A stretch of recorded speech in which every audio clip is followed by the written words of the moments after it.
Welcome to our channel A9 tasty cooking. ఈ రోజు మన టేస్టీ కుకింగ్ లో నాన్ వెజ్ లవర్స్ కోసం ఇష్టమైన పాయ పులుసును ఎలా చేసుకోవాలో ఈజీగా సింపుల్ గా చాలా టేస్టీగా కూడా ఎలా చేస్తానో ఈ వీడియోలో మీకు చూపిస్తున్నానండి. ఒక్కసారి ఈ పాయ పులుసును చేసి పెట్టండి, మీ ఇంట్లో వాళ్ళు ఇలా ఫిదా అయిపోతారు, అంత టేస్టీగా ఉంటుంది. మరి ఇక లేట్ చేయకుండా వీడియో అయితే స్టార్ట్ చేసేస్తానండి. Let's start. ముందుగా నేను ఇక్కడ 4 మేక కాళ్ళను అయితే తీసుకున్నానండి. శుభ్రంగా 4 సార్లు వాటర్ తో బాగా కడిగాక ఇలా పక్కన పెట్టేసుకున్నాను. ఇలా శుభ్రంగా కడగకపోతే కర్రీ చేతొచ్చేసింది, ఎందుకంటే మనం మేక కాళ్ళని బొగ్గుల మీద కాల్చింటాం కాబట్టి దానికి ఉన్న హెయిర్ మొత్తం వెళ్ళిపోవడానికి బొగ్గుల మీద కాలుస్తాం కాబట్టి ఆ మొత్తం చేదు మొత్తం వెళ్ళిపోయే వరకు 4-5 సార్లు కడిగి అయితే చివరలో ఉప్పు వేసి కడిగేస్తే క్లీన్ గా అయితే ఉంటుంది ఈ మేక కాళ్ళు. ఇప్పుడు ఒక పెద్ద సైజు ఉల్లిపాయను తీసుకొని ఇలా చిన్న చిన్న ముక్కలుగా అయితే కట్ చేసుకోవాలి. అలాగే 4 పచ్చిమిర్చిని కూడా పొడవుగా ఇలా కట్ చేసుకుని అయితే పక్కన పెట్టుకోవాలి. అలాగే 2 మీడియం సైజ్ టమాటాలను కూడా ఇలా చిన్న ముక్కలుగా అయితే కట్ చేసుకొని పక్కన పెట్టుకుంటే మనకు కర్రీ చేసేటప్పుడు చాలా ఈజీ అయిపోతుంది, త్వరగా కూడా అయిపోతుంది. ఇప్పుడు కొద్దిగా చింతపండును కూడా ఒక బౌల్లోకి వేసి అందులో వాటర్ పోసి 10 నిమిషాల వరకు నానబెట్టుకోవాలి.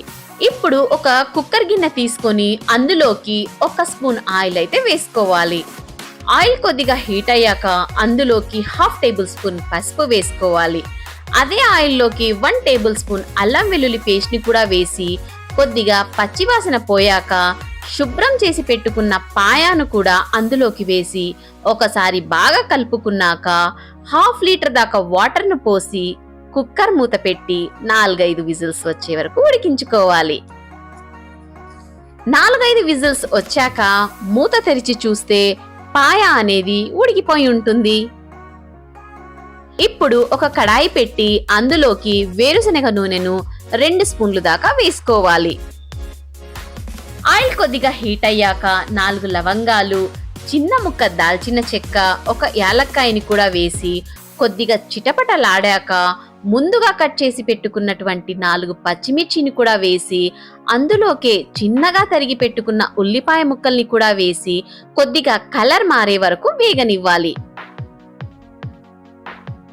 అందులోకే 2 రెమ్మల కరివేపాకును కూడా వేసి ఒకసారి ఇలా బాగా కలుపుకున్నాక ఉల్లిపాయలు కలర్ మారాక అప్పుడే ఫ్రెష్ గా దంచి పెట్టుకున్న అల్లం వెల్లుల్లి పేస్ట్ ని కూడా వేసి పచ్చివాసన పోయే వరకు ఇలా బాగా వేగనివ్వాలి.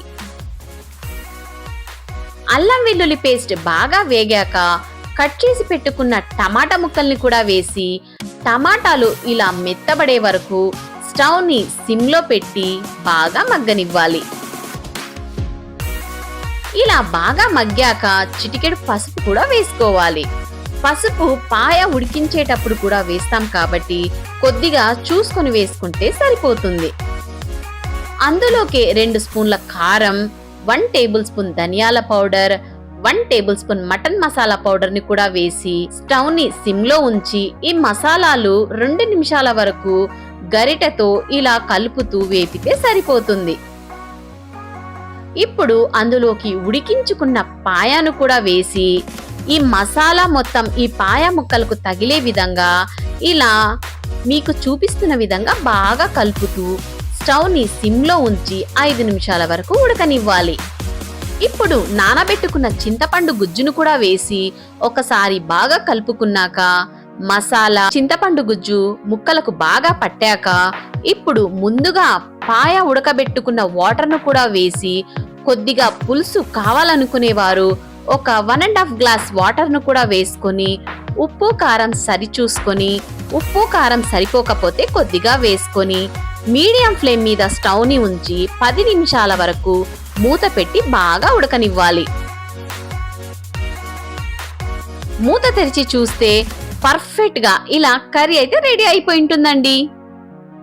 చివరగా కొద్దిగా కొత్తిమీర వేసుకుని దింపేసుకుంటే కర్రీ రెడీ అయినట్టే. అంతే అండి, ఒక్కసారైతే ఇలా చేసేయండి, మీ ఇంట్లో వాళ్ళు ఫిదా అయిపోతారు. ఈ కర్రీ రైస్, రాగి సంగటి, చపాతీలో కూడా చాలా బాగుంటుందండి. మీరు కూడా ట్రై చేసేయండి. ఎలా వచ్చిందో కమెంట్ కూడా చేసేయండి. ఈ వీడియో గనక మీకు నచ్చినట్లయితే లైక్ చేయండి, షేర్ చేయండి, కమెంట్ చేయండి. మరిన్ని ఇలాంటి టేస్టీ వంటల కోసం మన A9 టేస్టీ కుకింగ్ ఛానల్ అయితే సబ్స్క్రైబ్ చేసుకోండి ప్లీజ్. Thanks for watching.